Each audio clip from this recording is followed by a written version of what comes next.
Hey, it's Elliot. And Kim Lane. And this is EHS Today.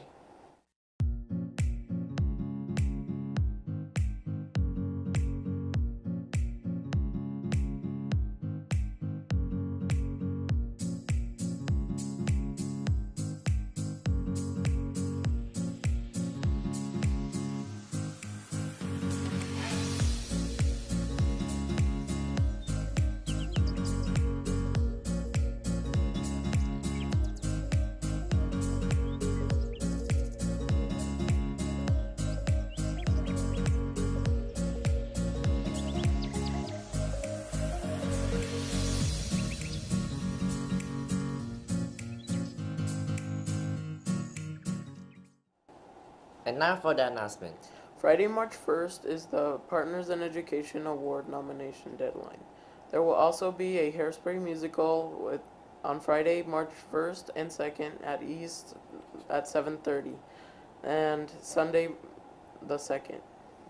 There will be a parents board meeting in the main gym on March 4th at 6:30 and a choir concert in the East Auditorium at 7:30 on March 5th. Don't forget to reset your clock for daylight savings on Sunday, March 10th. There will be spring break.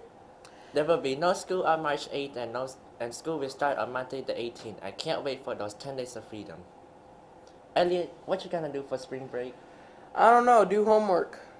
I'm just playing. I'm gonna go to sleep and rest my brain. Now let's see.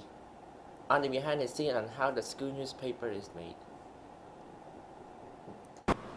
Hi, my name is Lindsay, and I had the chance to go behind the scenes with the newspaper staff to tell you what it takes to make a newspaper. Let's check it out. The newspaper staff has a lot of different roles available. We've got people that just take pictures. We've got people that focus more on design. We have people that, of course, do the entire product altogether. So we've got a reporter typically will do the interview, write the copy, design their page, but then they'll just use images that the photographers might have taken or pieces that some of our designers may have used.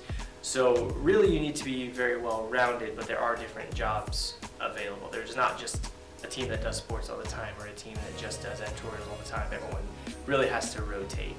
We use a pretty great deal of the Adobe suite, so we of course use Adobe InDesign as our page designer. We use Adobe Photoshop to edit the images. Our video team uses Adobe Premiere. We have our graphics team that uses Adobe Illustrator. So for the most part, a lot of the Adobe suite, and continuing to try to dive into using more of the Adobe suite as we go, because that's what the pros are using, and that's important, that you're using the things that you would use in industry. We have monthly meetings right after our issue goes out. We sit and we look at the previous issue, and then we have storyboard time where we list all of our ideas. We have a newsroom meeting. We list all of the potential topics that we could talk about. We discuss whether it's newsworthy, whether it's something that we can cover, whether it's going to be timely by the time the issue goes out. Sure, the process takes a full month. We start the day after our issue goes out, or even sometimes before, and it really takes right up until we go to press about a week before the end of the month. So it's a 3 to 4 week process every time.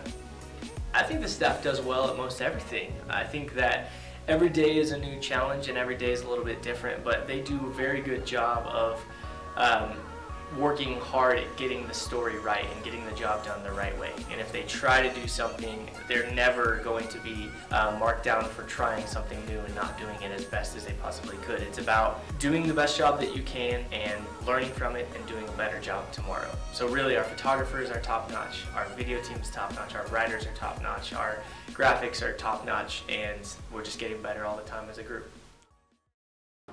And that was a newspaper staff showing you the process of how to make an issue of The Messenger.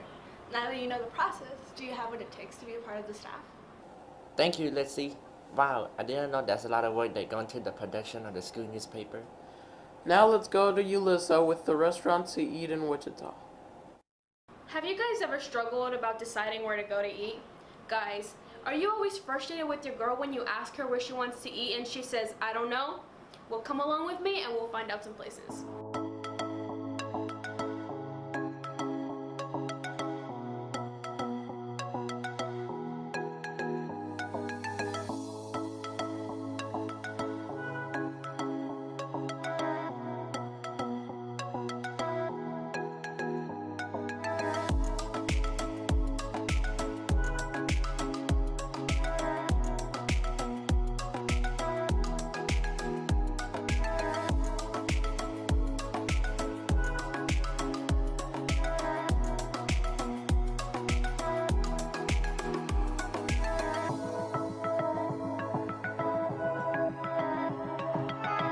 hope I made your lives a little bit easier. Now back to our anchors. Thank you, Yulissa. Those food sure does look delicious. I'm going to try those restaurants over spring break. Now let's go with Lane on his story and update on the basketball team. This is Lane with your sports update. Winter sports are wrapping up. Congratulations to our boys swimming team for placing 6th at state. Several of our aces also had top 3 finishes. Also, congratulations to our girls bowling team for making it to the state tournament this year.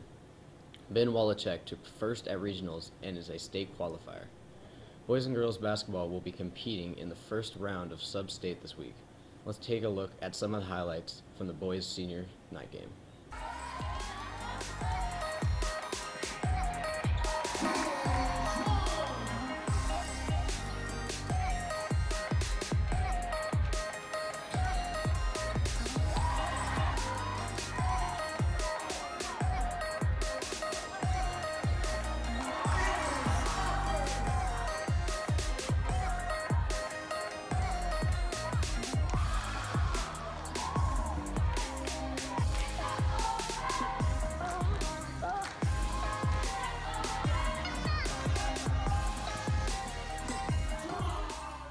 Good luck to our boys team playing Gardner Edgerton tonight at 6 o'clock. Now back to our anchors.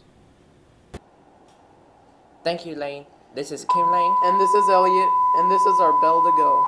Thanks you for watching. See you in the next episode. Peace out.